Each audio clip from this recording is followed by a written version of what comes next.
বাবু পাই দিয়ে বাবা হন এ মুখটা কাহান এই মোর জন্য করা হইতো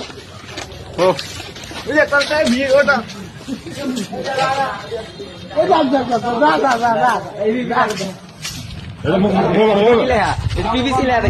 মহোদয় কৈছে যে কলেজৰ ভিতৰত কোনো পাৰ্টি নচলিব, পাৰ্টিৰ নাম নচলিব, সেইকাৰণে আমোক খেল লগাব বিচাৰো মানা দিছে। ডেভেলপমেন্টৰ কাম পাৰ্টিৰ নাম লগাই কৰিব বিচাৰো, কৈছে কলেজৰ ভিতৰত কোনো পাৰ্টি হলে নহয়। এতিয়া কিয় পাৰ্টিৰ নাম ইয়াত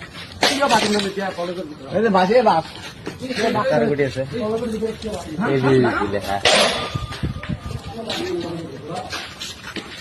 আছে